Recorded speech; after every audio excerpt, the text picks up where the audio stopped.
नमस्कार दोस्तों। एंटीना के एमसीक्यूज हैं।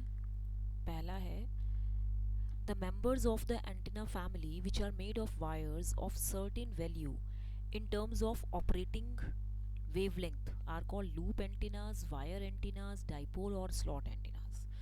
The see wires of half wavelength, वो wires जिनकी जो लेंथ है it is equal to half wave length, उनको हम क्या बोलते हैं? These are termed as dipoles.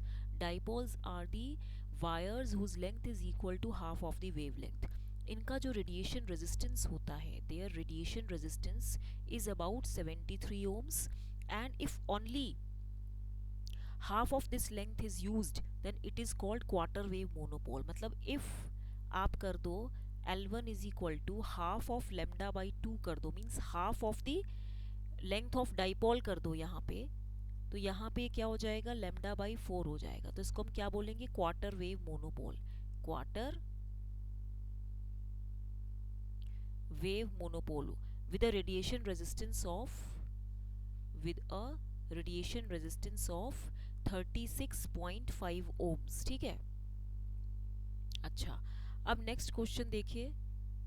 Next question है आपका ये वाला. The antenna in which location of the feed determines the direction of lobe are. Out of the given options देखिए, इन अ फीड जो होता है, फीड की लोकेशन कहाँ पे आप करते हो? सेंटर फीड एंटीना होता है या एंड्स पे करते हो? तो वो जो एंटीना है जिसमें you are going to locate the feed, it determines the direction of the loop. वो एंटीना कौन सा होता है? लूप, हेलिकल, हॉर्न और wire. The answer is wire antenna. In a wire antenna, the feed location only determines the direction of lobe and the orientation of wire determines polarization. ठीक है. Orientation, the way the antenna is mounted, orientation of antenna मतलब आप कह सकते हो either horizontally or vertically. ठीक है. These wires can be the orientation of antenna determines the polarization. ये polarization determine करती है. ठीक है. And location of feed determines the direction of lobe. बहुत important point है. It happens in wire antenna. These wires can be either thick, या तो thick हो सकते हैं या thin हो सकते हैं.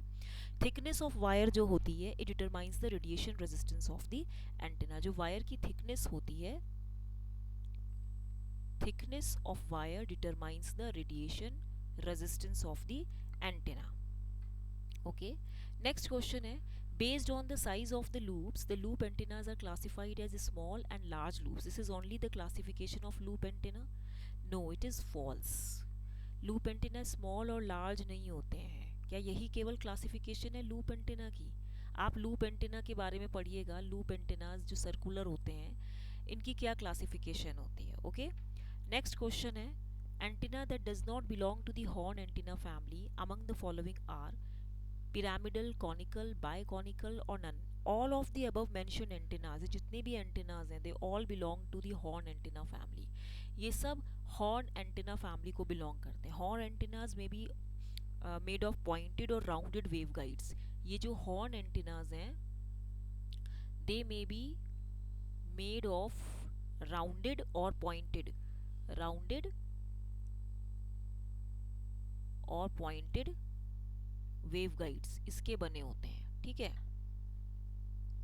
अच्छा, तो इसीलिए इसका जो आंसर होगा वो नन ऑफ द मेंशन्ड होगा. वेव गाइड्स में contain disc at an end और सम डायलेक्ट्रिक. कुछ वेव गाइड्स में डिस्क भी होता है, या तो एंड पे होता है और सम डायलेक्ट्रिक भी होता है. ठीक है. नेक्स्ट क्वेश्चन है, patch antennas are the antennas of small size and are made of, देखो, strip line, micro strip line, coaxial cable और रेक्टेंगुलर वेव गाइड. जो पैच एंटेनाज होते हैं, ये कौन से एंटेनाज होते हैं? Patch antennas mainly microstrip antennas ही होते हैं that can be of any shape, either circular और rectangular. Patch antennas can be aperture coupled fed, ये आपने पढ़ा होगा. अपर्चर कपल्ड फेड होता है और प्रॉक्सिमिटी फेड होता है. और प्रॉक्सिमिटी मतलब एंड क्लोजनेस जो होती है. अपर्चर कपल्ड फेड होता है, या तो उसकी कपलिंग के थ्रू, होल के थ्रू कपलिंग की जाती है, या आप कह सकते हो एंड्स के थ्रू की जाती है. For obtaining circular polarization, a patch may be doubly fed. Circular polarization के लिए इस पैच को हम डबली फेड भी करते हैं, 2 टाइम्स फीडिंग करते हैं. नेक्स्ट क्वेश्चन है, reflector antennas are widely used to modify radiation patterns of radiating elements. See, this is absolute true statement because reflector antennas are used to modify radiation patterns of radiating elements. Absolutely true. These are classified into 2 categories. या तो एक तो होता है passive reflectors, एक होता है आपका एक्टिव रिफ्लेक्टर्स. ओके, तो जो based on the type of the radiating pattern, based on type of radiating जो आपका ये एलिमेंट है, based on the type of radiating element and the modification of the radiation pattern and modification in radiation pattern, okay, required accordingly either active or passive reflectors are chosen. मतलब ये जो passive और active reflectors हैं, these are the 2 types of the reflector antennas, okay, and based on the type of the radiating element, जो किस type का radiating element है, either it is radiating uh, in the maximum direction or in the undesirable direction or in the end sides, the modification in which the radiation pattern is required, हमारा passive या active reflector decide होता है. ठीक है. अच्छा, next question है आपका, the pattern of the reflector in a reflector antenna is called what? See, in a reflector antenna, किसी भी reflector antenna में जो feed pattern होता है, जो आपका feed पैटर्न होता है, it is called primary pattern. इसको प्राइमरी पैटर्न बोलते हैं. इसको प्राइमरी पैटर्न बोलते हैं. And the pattern of the reflector, जो रिफ्लेक्टर का पैटर्न बनता है, जो पैटर्न ऑफ द रिफ्लेक्टर होता है, उसको सेकेंडरी पैटर्न बोलते हैं. मतलब फीड का कैसा पैटर्न है, where the you have located the feed, its location of the feed determines the primary pattern and the pattern of the reflector is called secondary pattern. तो these antennas जो होते हैं, these are widely employed in, ये कहाँ use होते हैं, mainly radar में होते हैं, radio detection and ranging में, and other types of point to point communication links, point to point communication links होते हैं. ठीक है. अब आप इसमें देखिए, नेक्स्ट क्वेश्चन है, dash antennas have less gain than the reflector antennas but have more lenient tolerance on surfaces. Answer कौन सा होगा? Lens antenna. क्यों? लेंस एंटेनाज जो होते हैं, these are complex in nature. एक तो ये complicated होते हैं structure wise, but are able to scale wider angles, but are able to scale wider angles. ठीक है. In comparison to reflectors, their gain is, इनका जो गेन होता है ये 1 और 2 dB लेस होता है. ठीक है. But these have more lenient tolerance on surfaces, लेकिन इनके अंदर ज़्यादा टॉलरेंस होती है सरफेस के ऊपर. And these have less rearward reflection, these have less rearward reflection, इनका पीछे की साइड कम रिफ्लेक्शन होता है. These have less rearward reflection, relatively low loss होता है, लो लॉस होता है, and can be easily shaped to the desired contours, and can be easily shaped to desired contours. ठीक है. तो ये आपको पता चल गया. तो आंसर इज लेंस एंटेना. ठीक है. नेक्स्ट क्वेश्चन है आपका 9th. Lens antennas are classified into 2 types, one being fast antenna and other being, no, it is not slow, neither dynamic nor none, it is delay antenna. In delay lenses जो electrical path length होती है theta, जिसको हम beta L बोलते हैं, जो आपकी electrical path length होती है, ठीक है, of it is increased, it is that is जो थीटा है, इट इज इंक्रीज्ड और द वेव इज रिटार्टेड, और वेव इज रिटार्टेड मतलब इसकी जो इस मोशन ऑफ स्पीड होती है वो स्लो कर, रिटार्टेड मतलब क्या है कि आपने उसकी स्पीड को कम कर दिया ना. तो wave is retarded by lens medium, by lens medium, तो dielectric lenses and H plane metal lenses fall in this category. तो इसका एग्जांपल क्या है, एक तो डायलेक्ट्रिक लेंसेज हो गए और दूसरा एच प्लेन मेटल लेंसेज हो गए, एच प्लेन मेटल लेंसेज हो गए, ठीक है। नेक्स्ट क्वेश्चन है आपका 10th। The antennas which offer high operational bandwidth and the antenna parameters are obtained over a wide range of antennas and they are called, इसको हम बोलते हैं वाइड बैंड एंटेनास, ठीक है। In the class of antennas जो constancy of impedance and radiation characteristics होती है, मतलब इसमें जो आप कह सकते हैं रेडिएशन कैरेक्टरिस्टिक्स होती है और जो कॉन्स्टेंसी ऑफ इम्पिडेंस है, how the impedance is varying और इट इज मेंटेन्ड, ठीक है, इम्पिडेंस कॉन्स्टेंसी, ओके। तो यहाँ पे it is maintained over a wide range of frequency, is maintained over a wide range of frequencies. To be wide band or frequency independent, if you have to be, if you want the antenna should be to be wide band, चौड़ा हो, to cover the approximate wide range of frequencies, to be wide band or frequency independent or frequency independent, antennas should expand, antennas should expand और contract, antenna या तो expand होगा या contract करेगा in proportional to the wavelength, in proportional to the wavelength. तो answer इसका wide band antennas है। Next question है, high directivity required in radar communication is satisfied using this type of antennas. कौन सा antenna होता है, high directivity किस में चाहिए, वाइड बैंड में, स्लॉट एंटेना में किस में चाहिए। तो इसका जो आंसर होगा वो होगा आपका ये एंटेना एरे। ओ गॉड, ये क्या हो गया, this is the answer is antenna array. Higher directivity जो होती है it is always a requirement in point to point communication. ये हाई डायरेक्टिविटी किस में एप्लीकेबल होती है, पॉइंट टू पॉइंट कम्युनिकेशन में होती है, ठीक है। And this can be achieved by increasing the size of antennas, and can be achieved means higher directivity can be achieved in terms of by increasing size of antennas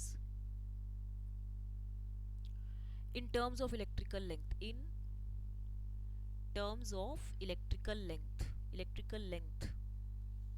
ठीक है। when much high directivity is required, जब इससे ज़्यादा या तो आप antenna का size बढ़ा दें in terms of electrical length, लेकिन अगर उससे भी ज़्यादा डायरेक्टिविटी आपको चाहिए in order to achieve more and more directivity means when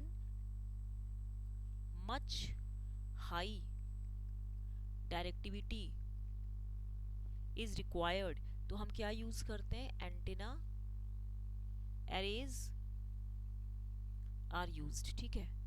next question है, the terminal impedance of a dipole antenna is, ये आपका टर्मिनल इम्पिडेंस है, दिस इज 710 ohms, ठीक है। The terminal impedance of the slot antenna given the intrinsic impedance, मतलब इसमें terminal impedance slot antenna का पूछा जा रहा है, ये कैलकुलेट करना है। गिवन की जो इंट्रिंसिक इम्पिडेंस है ऑफ एयर वो 377 ओम्स है। देखिए जो terminal impedance of slot antenna है मैं इसको ZS मान लेती हूँ, ठीक है। तो इसका जो फॉर्मूला है वो क्या है, ZS is equal to Z0 square, ठीक है, means square of the characteristic impedance, ठीक है। तो ये हो जाएगा Z0 square by 4 into ZD। तो Z0 क्या है, इंट्रिंसिक इम्पिडेंस ऑफ मीडियम, ये मीडियम का है। और जो ZD है ये क्या है, terminal impedance of dipole, it is the terminal impedance of dipole, okay. जब आप इसमें इसकी वैल्यू पुट अप करेंगे, इसको मैं ZD लिख देती हूँ, तो इसकी वैल्यू कितनी आएगी, ये हो जाएगा 4 इंटू 710 और ये होगा 377 इंटू 377। अब आप इसको सॉल्व कर लीजिए, या तो मैं इस 377 को अगर मैं अप्रॉक्सीमेटली 380 इंटू 380 भी मान लूँ और बाई 4 इंटू 700 मान लूँ राउंड ऑफ करके, तो ये कुछ 4 8 जा 4 9 जा 36 9.2 और ये कितना हो जाएगा 9, और ये भी कुछ 7 4 जा 28 और 4.1। तो दैट मीन्स आप इसको जब पूरा सॉल्व करेंगे तो इसका जो आंसर लगभग जो आएगा 9.5 इज अराउंड 10। 9.5 को आप इसको अप्रॉक्सीमेटली 10 मान लीजिए, और ये जो है 4 तो लगभग 40 के लगभग, यानी कि 25 से ज़्यादा आ रहा है, तो आंसर इज 50 ओम। ठीक है। नेक्स्ट क्वेश्चन है, if the length of aperture in a pyramidal horn antenna is 10 centimetre, length of aperture in a pyramidal horn antenna is 10 centimetre, और जो डेल्टा है फॉर डिजाइन इज 0.25। तो फ्लेयरिंग एंगल बहुत important parameter होता है pyramidal horn में। उसका जो फ्लेयरिंग एंगल होता है, इसका जो फॉर्मूला होता है वो होता है 2 cos inverse L by L plus delta. ठीक है। तो आप ये कर लेंगे, इसमें आप इसकी वैल्यूज जब पुट करेंगे तो ये कितना हो जाएगा, 2 कॉस इनवर्स एल की वैल्यू 10 सेंटीमीटर हो गई, और ये भी 10 प्लस 0.25 हो गया। अब आप इसमें इसको सॉल्व कर लीजिए, कितना आएगा, 2 कॉस इनवर्स 10 बाय 10.25। इसको आप पूरा सॉल्व कीजिए। This is 2 cos inverse, okay, this is 5 2 जा 10 and 5 5 जा 25, this is लगभग इतना 5 4 जा 25। हाँ, तो ये कुछ इतना आ गया। ठीक है। तो जब आप इसको पूरा सॉल्व करेंगे समथिंग, तो ये कितना आना चाहिए, ये तो आप कैलकुलेट कर लेंगे। तो इसका आंसर कुछ 25.4 डिग्री आएगा, 25.4 डिग्री। नेक्स्ट क्वेश्चन है, if the directivity of a square corner receiving antenna is 20 and operating at a wavelength of 0.25 meter, directivity 20 है एंड वेवलेंथ आपका 0.25 मीटर है, तो effective aperture of a square corner antenna क्या हो जाएगा। आपने पढ़ा है D is equal to 4 pi A E by lambda square, होता है ना। तो A E is equal to lambda square D by 4 pi, यही होगा ना। तो लेमडा स्क्वायर कितना हो गया, 0.25 इंटू 0.25, और डायरेक्टिविटी कितनी होगी, 3.14। जब आप इसको पूरा सॉल्व कर देंगे तो ये वैल्यू होगी 25/100 इंटू 25/100,